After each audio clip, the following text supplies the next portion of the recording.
Okay, now we're going to talk about how to be successful in geometry. This is a video that you might want to revisit throughout the year if you're not getting the grades that you were hoping for, if you just kind of want to sort of check yourself and see if there's anything else that you could be doing. So the first thing is you want to use class time well. You're in class, you might as well get the most out of it. So that means everything from getting busy when the first bell rings to not wasting time at the end of class and packing up your backpack and just wasting a few minutes when you could have been asking your teacher a question. Use every minute. They're so valuable and they go really quickly. So that's the first thing. Use class time well. Second thing is ask questions. If you're confused about something, you need to advocate for yourself. So ask me, ask a friend. Don't be afraid to raise your hand and get some help. Obviously, you might have to wait a little bit if it's right in the middle of a sentence or the middle of my lesson, but never be afraid to ask a question. That's how we learn. And there's no point in sitting there confused if you're not going to get help. Always do your homework. Homework is meant to be a cushion part of your grade. So it's just graded for completion. So in theory, your homework average should be 100. That's how it's intended. It's intended to be a percentage of your grade, guaranteed 100 if you do it. And so why give me those free points? That's just silly. It's also important practice. We're putting problems on your homework to get you the practice that you need in order to be successful on quizzes and tests. So if you're not getting the grades that you want on your quizzes and tests, that might correlate to how you're doing your homework. Don't just do your homework just to be able to check it off your list. Do it well. Think about the questions. Circle questions that you had get questions on, or things that confused you, or things you want to go back and revisit. Actively do your homework. Don't copy a friend's homework because that doesn't do anything. But try it. Give it a good shot and take your best effort at it. So always do your homework. It's a huge piece of math class. On that note, if you do your homework incorrectly and you just leave it at that, you're like, oh, whoops, I got it wrong. Oh, well.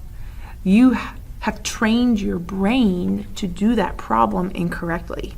So when a similar problem comes up on a test or a quiz, your brain only remembers the wrong way to do it. So what you need to do is make sure you're keeping track of which problems you're getting wrong. So circle the problem, rework it before a test or a quiz, rework it in the moment. As soon as you figure out that it's wrong, erase it and start over. So this is a mega key to success. Rework problems that you get wrong. So when you get a quiz back, rework everything that got marked wrong.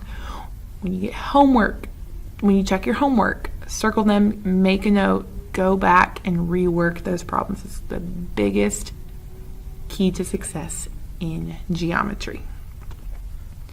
Studying in math is something that you might not ever had to have done before. You might not have had to study in Algebra 1 or 8th grade math. So one, you might have to study. You will have to study moving forward in your math career. And two, studying should be an active process. So if you think about a class maybe like history, where you're reading things and just looking over your notes might be an okay way to study. I'm not even sure about that for history and English, but in math, if you think about like what are you actually doing on the test, you're working problems. That's what we're having you do on the test, is working problems. So in order to prepare for a test, in order to study for a test, what should you do? Work problems. So that doesn't just mean, do your review sheet. That's the first step. Do your review sheet, check your review sheet, correct your review sheet, correct old homework problems, work problems over again, put problems on a separate sheet of notebook paper, or maybe you have a whiteboard or something like that at home. Put them on a separate sheet of paper.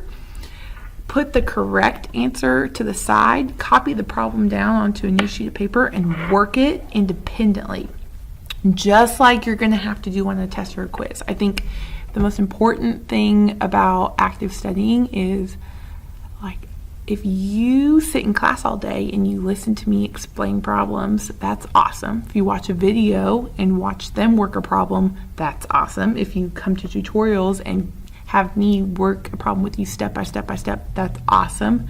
But the question is, do you know how to do it by yourself? Because on a test or a quiz, you're doing the problem by yourself on your own. So when you're studying, that's the kind of mindset you have to have, is, do I know how to do this problem on my own? So you should be working problems without referencing your notes. Unless you get stuck. But if you get stuck, then you should do it again and try and do it without your notes again. So I think that's the thing, is try and simulate a test situation as much as you possibly can by working problems over and over again until you get them correct all by yourself, because that's what you're going to have to do on a test or quiz. Sorry I spent a lot of time on this topic, but it's the most important part of studying. Show all of your work. That means show all of your work on your notes. That means show all of your work on your homework, and definitely show all of your work on tests and quizzes. We can give partial credit sometimes if you show your work. If you just have an answer and it's wrong and you have no work to back it up, I can't give you any partial credit. There's nothing there. I don't have a sneak peek into what is going on in your brain. So you need to set up the equation correctly, and we will communicate our expectations for that in class. So show your setup.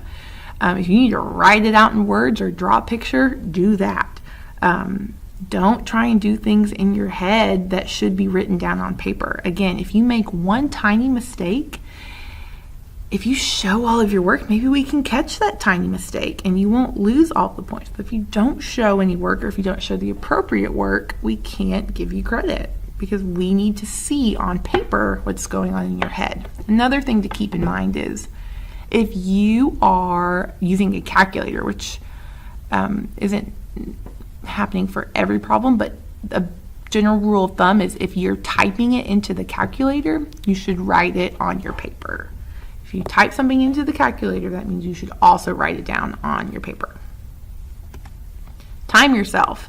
Sometimes people find that tests and quizzes in math class are a time crunch, and they're like, I wish I had just had more time.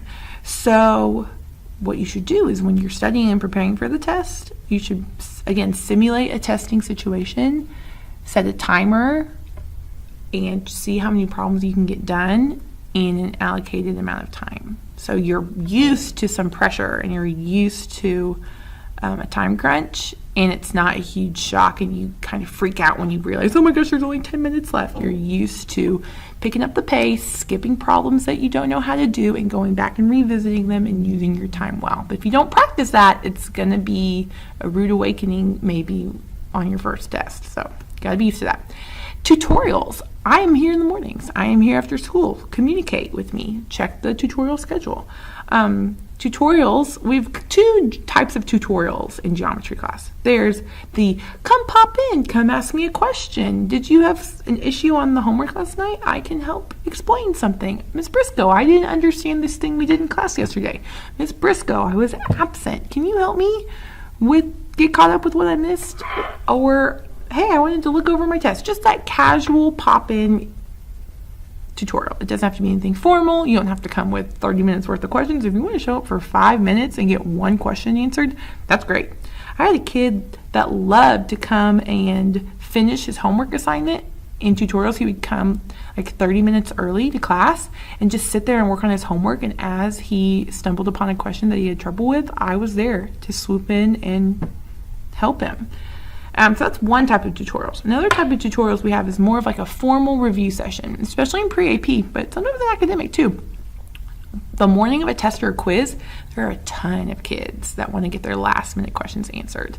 So it's more like a formal, structured review session, just again, the last opportunity to get those last minute questions answered. So I'll be up at the board working and explaining things So it's not as much of a one-on-one or even a small group. Sometimes those tutorials are pretty packed. So that's why I have a tutorial schedule, just so if there's a test in pre-AP and in academic on the same day, we can figure that out. Or if there's a pre-AP test one morning and an academic test a different morning, you don't show up to tutorials and be like, whoa, there's a room full of kids and I just wanted to ask one question. So you can also go to other teachers' tutorials. We have a pretty open door policy and we're all super welcoming. And if you want to visit another teacher's tutorials, maybe to get another perspective, or if I'm doing tutorials in pre-AP that day and you're in academic, or vice versa, you can hop into another teacher's tutorials. If you miss class, you need to be proactive. So on the front end and the back end, email me, check It's Learning, come to tutorials, get your makeup work done.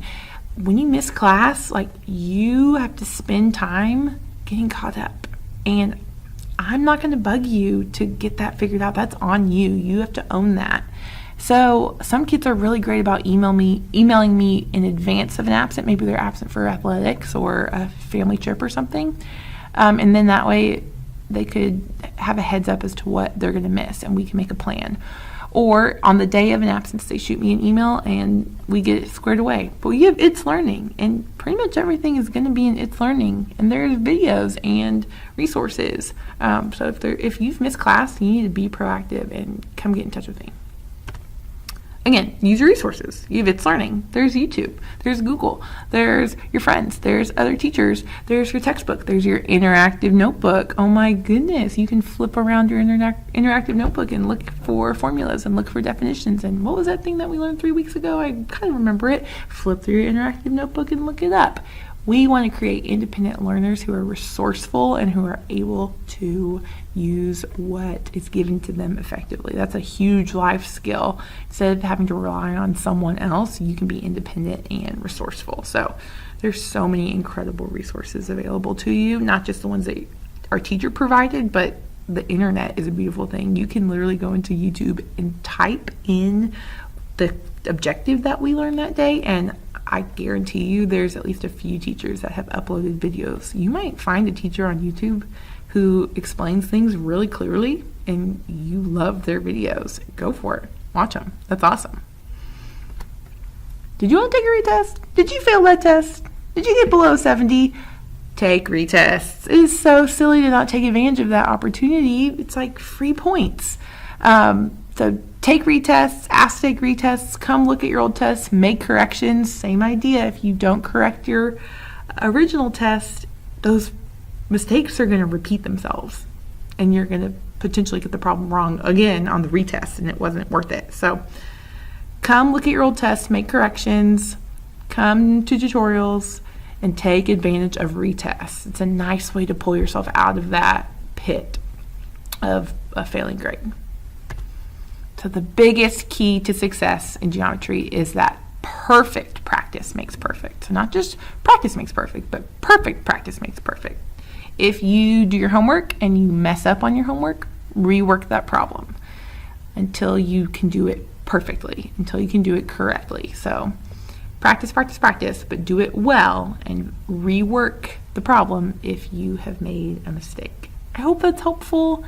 And I wish you the best of luck in geometry this year. My joy would be for everyone to succeed and make an A. And that's totally possible if you are willing to work hard and stay on top of all of your work and advocate for yourself. So I'm here to help. I want you to be successful, but I can only help you if you ask for it. So make sure that you're using your resources, working your hardest, and giving this your best effort, because you can do it and it'll be worth it when you put in the work.